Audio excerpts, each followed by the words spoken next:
I'm Victoria Pearson, but you can call me V, and I know I did promise that I was going to take you to the zoo this week, but here's the thing. I'm going on holiday tomorrow. I have not packed a single thing.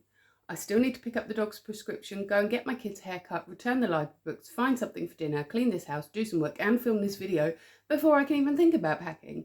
And so I'm having a little bit of a chaos morning, and I don't really have time to edit my zoo footage today. So you'll probably get that next week. And then a video about my holiday again, if you're not sick of seeing Kessingland already. But what I thought I would do today is read you one of my stories. This is from Strange Times. When you see it online, you will not see this. This is my proof copy. This is the third story in the Strange Stories collection, but it's not the sort of collection where you have to have read the first two to make sense of the third one. They're all short story collections. They've got similar themes, but they're not the same, and they don't have recurring characters that go throughout. So it doesn't really matter if you've read Strange Love and Strange Worlds, you will still be able to enjoy Strange Times. Now, the reason that I am reading to you from this today, the reason that I've chosen this specific story today is because this is a story that has been made into a short film. My auntie was studying film. I don't know if she was studying to be a director. I'm not sure. But she was doing a film studies course where she had to come up with her own short film. And so she turned this short story into a short film. Now, her ending was slightly different to mine because they had to adapt and change some bits, make it a little bit longer and stuff like that. I really, really love what they did with it. It's called Samsara. It is in the description, and I'll try and remember to put it in the comments as well, but I will be away, so we'll see if I remember that. But this story is called The Door, and I really enjoyed writing it. I really, really enjoyed seeing it turned into a short film, and so I thought I would share it with you today. So this is The Door by Victoria Pearson, and like I said, it is in Strange Times. It was a sleepy Sunday morning when I first noticed the new door. It could have appeared on the Saturday night. I'd been out drinking with my boyfriend Robert that night and was pretty distracted at bedtime. I might not have noticed it. It definitely wasn't there Saturday morning. My house isn't the biggest, just a living room with a small kitchen attached downstairs, a bedroom and a small bathroom upstairs. It's not like I have a huge, old, rambling house where a door might be overlooked. I walked straight past it the first time, my hungover brain not really registering it as I stumbled downstairs to make coffee. While I stood waiting for the kettle to boil, I started to feel like something wasn't quite right, but I couldn't quite put my finger on it. My head was sore and my mouth was dry. I just wanted to get the coffee and go back to bed. I could hear Robert moving around upstairs and I smiled to myself. We had a whole day together before he had to go for the working week. I wish he didn't work so far away. It wasn't until I was halfway up the stairs that I looked up and saw it. A solid oak door with black cast iron hinges and an ornate doorknob right there at the top of the stairs. I stopped dead, didn't know how to react, didn't even really feel the hot coffee slop against my pyjama bottoms as the mugs fell from my hands and bounced down the stairs. I must have screamed or something, because the next thing I knew, Robert was charging out of the bathroom, asking what was wrong, wrapping his arms around me as I sank to my knees on the stairs. My head was spinning. I couldn't see, couldn't breathe. My whole body was overtaken with waves of shock. "Oh my God, tell me what's wrong. What's happened?" he demanded, but I couldn't get the breath to speak. I just pointed. He looked over at the door. "What? Kathy, please, you're scaring me. What's wrong?" I didn't understand why he wasn't as panicked as me. "The door," I managed to gasp. "Can't you see the door?" "The door?" He frowned at me. "Of course I can see it, baby. What's wrong with it?" I stared at him blankly. What could he mean, what's wrong with it? Did he think it was normal for a door to just appear out of nowhere? "Let's get you off the stairs," he said soothingly, helping me to my feet. He half led, half carried me up the stairs. I couldn't take my eyes off the door. An icy draught hung around it, and I shuddered convulsively as we passed it. Robert sat me on the bed. "Just take a few deep breaths, my love," he said. I could see it through the open, familiar white plywood bedroom door, the new door, just sitting there staring at me over Robert's shoulder. "What's happened?" he asked when he thought I'd calmed down. I hadn't calmed at all, though. I was just trying to concentrate on sucking air into my lungs. What should I do? What are you meant to do when a new door appears in your home? Should I call the council? The police? The bloody Ghostbusters? "That door," I said, my voice trembling. I cleared my throat and started again. "That door, it wasn't there yesterday." He snorted, half smiled, and then shook his head a little. "I don't get the joke," he said, confused. I'm not joking, I snapped. It wasn't. You know it wasn't. There was never a door there. I started to get annoyed. If this was some kind of elaborate prank, it certainly wasn't very funny. Babe, you've lived here for 2 years. That door has always been there, he said. Are you feeling okay? Did you bump your head last night? He looked genuinely concerned.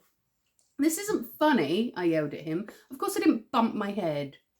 Okay, it's okay, he said soothingly, and it just made me angrier. Why are you talking to me like I'm crazy? You know as well as me that door was not there yesterday. Where would it even lead? That's an external wall. I jumped off the bed and strode towards the door, my rage smothering my fear. I grabbed the iron doorknob. It was cold enough to hurt my hand. Undeterred, I turned it, pushing on the door. It was locked.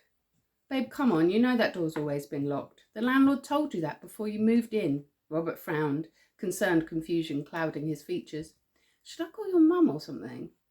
Why would you call my mum? I asked. Did you hear that?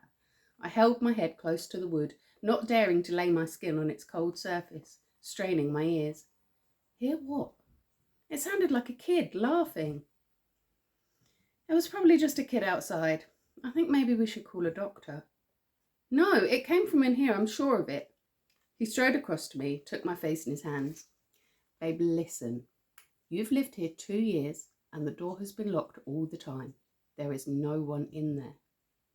I stared at him for a little while, blankly. Then I turned and stared at the door. I barely registered him walking past me, going downstairs. I started to think about the ways I could get it open.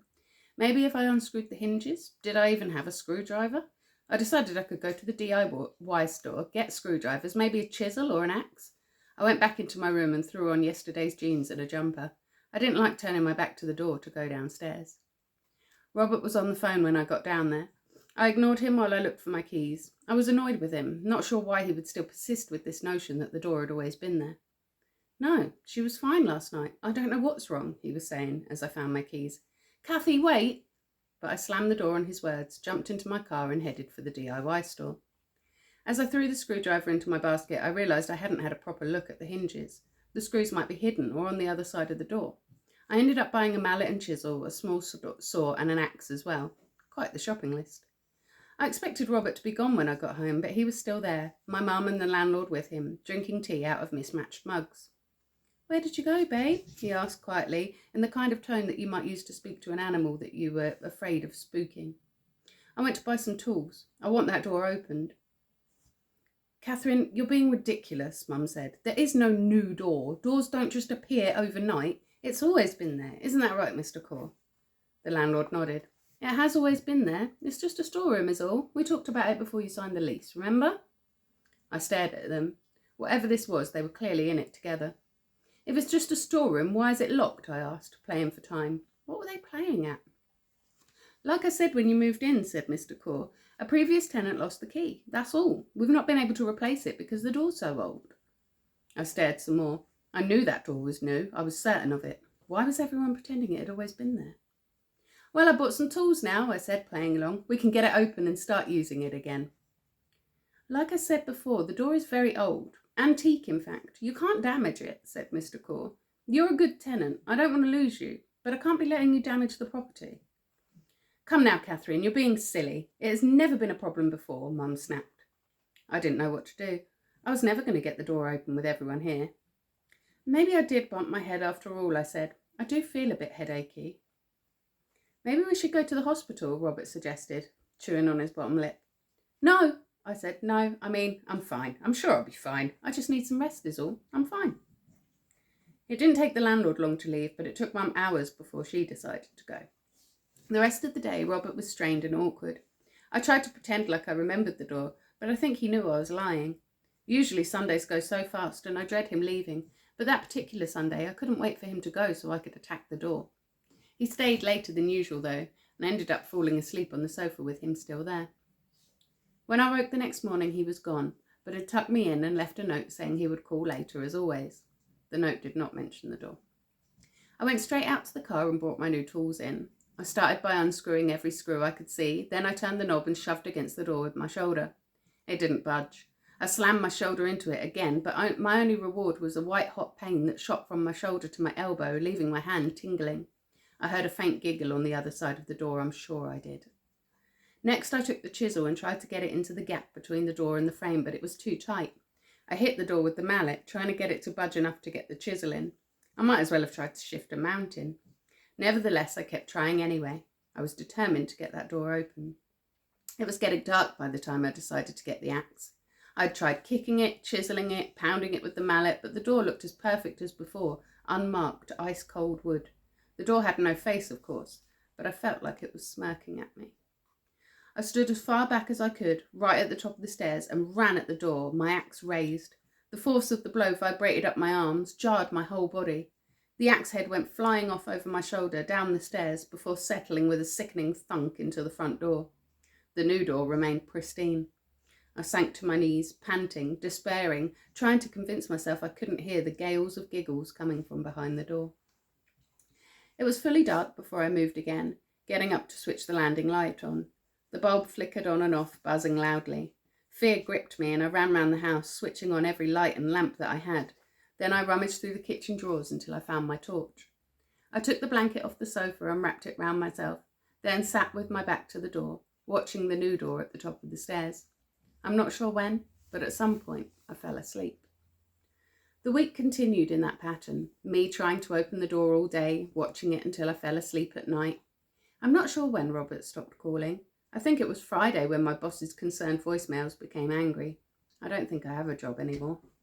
Whatever lives behind the door is getting bolder now. Last night when I woke in the night, the door was slightly open, I'm sure of it, a faint greenish blue light coming from inside.